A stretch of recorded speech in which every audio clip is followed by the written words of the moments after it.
देश भर में लोकसभा चुनाव का ऐलान कर दिया गया है। हिमाचल प्रदेश की 4 लोकसभा सीटों और साथ ही 6 विधानसभा सीटों पर उपचुनाव की घोषणा चुनाव आयोग ने कर दी है। प्रदेश में अंतिम और 7वें चरण में 1 जून को वोट डाले जाएंगे, जबकि 4 जून को नतीजे घोषित होंगे।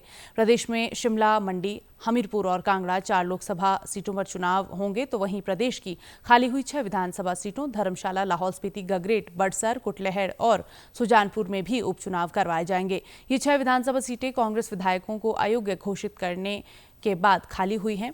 हालांकि मामला अभी सर्वोच्च न्यायालय में विचाराधीन है, जिस पर अभी 18 मार्च को सुनवाई होनी है। प्रदेश में चुनाव अधिसूचना 7 मई को जारी होगी। 14 मई तक नामांकन दर्ज किए जाएंगे। 15 मई को नामांकन पत्रों की छटनी होगी। 17 मई तक नाम वापस लिए जा सकते हैं। चुनावों के ऐलान के साथ ही देश भर में आचार संहिता लागू हो गई है।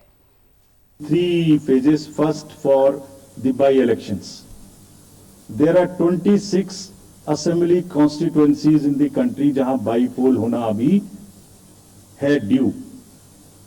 बिहार, गुजरात, हरियाणा, झारखंड, महाराष्ट्र, त्रिपुरा, उत्तर प्रदेश, वेस्ट बंगाल, तेलंगाना, हिमाचल प्रदेश, राजस्थान, कर्नाटका, तमिलनाडु, इन सब राज्यों में बाई इलेक्शंस होना ड्यू है।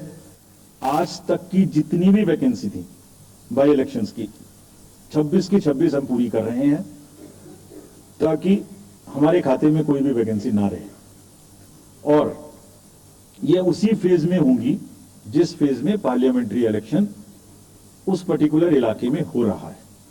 वो कब हो रहा है वो मैं आपको जब फेज आएंगी तो उसमें दिखा दूंगा। But all the 26 assembly constituencies will go to the by poll, so that during this election itself we can complete this entire process. खबर पर अधिक जानकारी के लिए फोन लाइन पर मेरी सहयोगी वरुणा शर्मा हमारे साथ जुड़ चुकी हैं। जी वरुणा, लोकसभा के साथ साथ जो विधानसभा की 6 सीटें हैं उस पर उपचुनाव होने जा रहे हैं। ऐसे में जो 6 बागी विधायक हैं जिन्हें अयोग्य ठहराया गया है, उन्होंने सर्वोच्च न्यायालय में याचिका दायर की है और आने वाले कल उस पर सुनवाई होनी है। तो इसको लेकर के क्या कुछ अपडेट है वरुणा? बिल्कुल हेमलता, आपको बता दूं कि बागी जो 6 अयोग्य घोषित कांग्रेस के विधायकों में सुधीर शर्मा, राजेंद्र राणा, रवि ठाकुर, इंद्रदत्त लखनपाल, देवेंद्र कुमार भुट्टो और चैतन्य शर्मा की याचिका पर जो है वो सुनवाई सुप्रीम कोर्ट में जो है वो सोमवार को होनी है, जिस पर जो है वो सभी की नजरें टिकी हुई है सुप्रीम कोर्ट पर। एक और जहां इन 6 क्षेत्रों में विधानसभा उपचुनाव भी घोषित किए गए हैं, वहीं दूसरी ओर जो अयोग्य घोषित विधायकों ने विधानसभा अध्यक्ष के फैसले को चुनौती देते हुए जो है सर्वोच्च न्यायालय में अपनी याचिका दायर की थी और विधानसभा अध्यक्ष कुलदीप सिंह पठानिया ने व्हीप जारी होने के बावजूद विधेयक पारित करते वक्त सदन में उपस्थित न होने पर इन विधायकों के लिए जो है वो कार्रवाई की थी।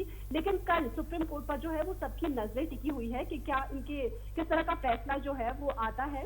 आपको बता दें हिमलता कि बहुमत के लिए अगर उपचुनाव में भाजपा अगर आती भी है तो भाजपा को 6 और कांग्रेस को केवल 1 सीट चाहिए।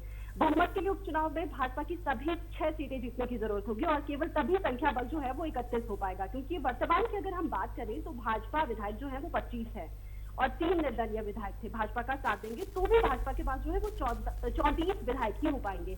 ऐसे में विधानसभा में कांग्रेस के विधायक बेशक 34 होंगे, मगर विधानसभा अध्यक्ष का वोट जो है वो केवल टाई होने की स्थिति में ही गिने जाने पर कांग्रेस विधायकों का संख्या बल जो है वो 33 रह जाएगा।